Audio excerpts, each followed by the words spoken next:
മോഹൻലാലിന്റെ മകൾ വിസ്മയ മോഹൻലാൽ നായികയായി അരങ്ങേറ്റം കുറിക്കുന്ന തുടക്കം എന്ന ചിത്രത്തിന്റെ ആദ്യ ഗാനം തളിരോമലെ അടുത്തിടെ പുറത്തിറങ്ങിയിട്ടുണ്ടായിരുന്നു. KS ചിത്ര ആലപിച്ച ഈ ഗാനത്തിന് മികച്ച പ്രതികരണമാണ് ലഭിച്ചിരുന്നത്. ചിത്രം സംവിധാനം ചെയ്യുന്നത് ജൂഡ് ആന്റണി ജോസഫാണ്. ആശീർവാദ് സിനിമാസിന്റെ ബാനറിൽ ആന്റണി പെരുമ്പാവൂർ നിർമ്മിക്കുന്ന ഈ ചിത്രത്തിൽ ആശിഷ് ജോ ആന്റണിയും പ്രധാന വേഷത്തിലെത്തുന്നുണ്ട്.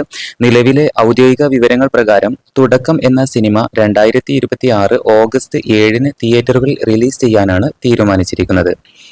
ഇപ്പോൾ ലഭ്യമായ ഔദ്യോഗിക വിവരങ്ങൾ പ്രകാരം തുടക്കം സിനിമയുടെ പൂർണ്ണ ട്രെയിലർ ഇതുവരെ റിലീസ് ചെയ്തിട്ടില്ല. ചിത്രത്തിന്റെ റിലീസിനോടനുബന്ധിച്ച് പ്രൊമോഷൻ ശക്തമാക്കിയിരിക്കുകയാണ് അണിയറ പ്രവർത്തകർ. ചിത്രത്തിന്റെ പോസ്റ്ററുകളുടെ ആദ്യ ഗാനമായ തളിരോമലയും ഇതിനകം പുറത്തിറങ്ങിയിട്ടുണ്ട്. അത് സോഷ്യൽ മീഡിയയിൽ ഏറെ വൈറലായിരുന്നു. ജൂഡ് ആന്റണി ജോസഫ് സംവിധാനം ചെയ്യുന്ന ഈ ചിത്രത്തിലൂടെയാണ് വിസ്മയ മോഹൻലാൽ നായികയായി അരങ്ങേറ്റം കുറിക്കുന്നത്. പുതിയ അപ്ഡേറ്റുകൾക്കായി കാത്തിരിക്കാം.